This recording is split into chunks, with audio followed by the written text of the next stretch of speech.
ఈరోజు నీకు చెయ్యి అందించడానికి ఎవరూ లేరని బాధపడకు. రేపు నీ కోసం చప్పట్లు కొట్టేందుకు ప్రపంచమే ఎదురు చూస్తుంది. ప్రయత్నిస్తే. ఎవరో ఏదో అన్నారని పదే పదే గుర్తు తెచ్చుకొని బాధపడిపోకు. నువ్వు ఎదుర్కొనే నిందలు, పొగడ్తలు ఏవీ శాశ్వతం కాదని గుర్తుంచుకో. ప్రశాంతమైన హృదయంతో జీవించు. ఎవరెన్ని చెప్పినా వినకు. నీకు నచ్చింది చెయ్యి. అప్పుడే నువ్వు సంతోషంగా, ప్రశాంతంగా ఉంటావు. ప్రపంచం నీ గురించి ఏమంటుందో వదిలేయ్. ఎందుకంటే మంచిని అనుమానంగా చూడడం వీళ్ళకి అలవాటే. రోజును నువ్వు ఎలా గడపాలని చూడకు. రోజును ఎలా వినియోగించుకోవాలని ఆలోచించు. 100 మంది 100 రకాలుగా చెప్తారు. అవన్నీ పట్టించుకొని ప్రశాంతతని కోల్పోవద్దు. నీ అంతరాత్మ చెప్పింది చెయ్యి. ఎందుకంటే అది నిన్ను ఎప్పుడూ మోసం చేయదు. సక్సెస్ అంటే అవార్డులు, రివార్డులు వస్తేనో, లేక సన్మానాలు, సత్కారాలు జరుపుకుంటేనో కాదు. చుట్టూ ఉన్న నలుగురిలో మనదంటూ ఓ స్థాయి, మనకంటూ ఓ ప్రత్యేకత సాధించుకోవడం.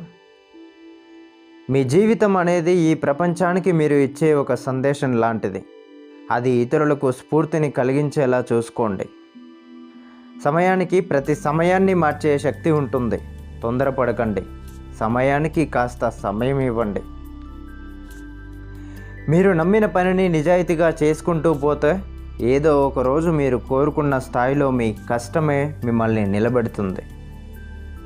మనకు శత్రువులు తయారవుతున్నారు అంటే జీవితంలో వాళ్ళు సాధించలేనిది మనం ఏదో సాధించామని అర్థం. నొప్పి లేని పోరాటం ఏ గొప్పదనం ఇవ్వదు. మన జీవితంలో నిప్పుల నడకలు తప్పవు. జీవితంలో వేసిన ప్రతి అడుగు, గడిచిన ప్రతి నిమిషం ఒక జ్ఞాపకంలాగా మిగిలిపోవాలంటే మనసుకు నచ్చిన పనే చేయాలి. మన జీవితాన్ని చిన్నగా మొదలుపెట్టి ఉండొచ్చు, కానీ చిన్నగా మాత్రం ముగించకూడదు. గమ్యం చేరే దారిలో గాయాలనేవి మామూలే. నీ ఫలితం నీ చేతిలో లేదు, కానీ దానికోసం తయారు చేయాల్సిన అవసరం నీ చేతిలోనే ఉంది. ప్రతిరోజు నీకు ఒక కొత్త అవకాశమే నీ జీవితాన్ని మళ్ళీ సరైన దారిలో మార్చుకోవడానికి. ఇప్పుడు బద్ధకంగా ఉంటే తర్వాత నీ జీవితం అంతా సులువుగా ఉండదు. ఓపికతో ఉండాలి, ఓపిక పట్టాలి. ఎందుకంటే సక్సెస్ అవ్వడానికి టైం పడుతుంది. మన సంకల్పం కంటే ప్రమాదకరమైన ఆయుధం ప్రపంచంలోనే మరొకటి లేదు. సూర్యుడి నుండి వచ్చే వెలుగును మేఘాలు ఎంతసేపు ఆపలేవు. అలాగే నీ గెలుపును కూడా నీ కష్టాలు ఎంతసేపు ఆపలేవు. నిన్ను హేళన చేసిన వారికి సమాధానం చెప్పాలంటే నీలోని మృగం బయటికి రావాలి. మన లక్ష్యం కోసం మనం పడే తపన ఎప్పుడూ అగ్నిలా రగులుతూనే ఉండాలి. సమస్యలు, ఓటములు, భయాలు ఎప్పుడూ మన ముందుంటాయి. వీటిని జయించినప్పుడే మన గెలుపు సాధ్యం. కష్టంగా ఉందని నడక ఆపితే గమ్యాన్ని చేరుకోలేవు. నీ జీవిత ప్రయాణంలో చాలా ఓటములను అనుభవించాల్సి ఉంటుంది.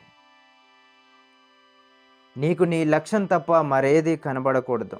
వేరే దాని మీద దృష్టి పెట్టకూడదు. గెలుపు కోసం మనం ఆకలిగా లేకపోతే మనలో ఎంత తెలివి ఉన్నా ఉపయోగం ఉండదు. వేరే వాళ్ళు నిన్ను ఇష్టపడకపోతే నీ విలువ తగ్గదు. నిన్ను నువ్వు ఇష్టపడకపోతేనే నీ విలువ తగ్గుతుంది. లేవలేనప్పుడే లేవాలి. కష్టం ఉన్నా ముందుకు నడవాలి. నీ తాత్కాలిక సుఖం కోసం నీకు నచ్చిన అవకాశాలను అన్నీ వృధా చేసుకోకు. నీ చెడు ఆలోచనలే, నీ చెడు అలవాట్లే అవే నిన్ను నాశనం చేస్తున్నాయి, నాశనం చేయబోతున్నాయి. ఓడిపోతే నీకు 2 మిగులుతాయి. ఒకటి బాధ, రెండవది నేర్చుకోవాల్సిన గుణపాఠం. ఈ రెండింటిలో ఏది నువ్వు మనసులో పెట్టుకుంటావో నీ ఇష్టం. జీవితంలో ఏదైనా ఎదురయ్యే ప్రతి సమస్య మనకు ఏదో ఒకటి నేర్పుతాయి. ఆ అనుభవం చాలు నువ్వు బ్రతకడానికి, సాధించడానికి. జీవితంలో సమస్యలు ఎదురైనప్పుడు ఓర్చుకుంటూ, ఓపికతో, సహనంతో నేర్చుకుంటూ ముందుకు సాగిపోవాలి. నువ్వెంత నీతిగా బతికినా కష్టాలు, కన్నీళ్ళు వస్తుంటాయి, పోతుంటాయి. ఇక్కడ మనం నేర్చుకోవాల్సినది తడబడటం కాదు, నిలబడటం. అప్పుడే మనం అనుకున్నది సాధించగలం. Thank you for watching. తర్వాత వీడియోల కోసం ఇక్కడ క్లిక్ చేయండి. మరిన్ని వీడియోల కోసం నా ఛానల్ సబ్స్క్రైబ్ చేసుకొని లైక్ చేయండి, షేర్ చేయండి, కామెంట్ చేయండి. Thank you.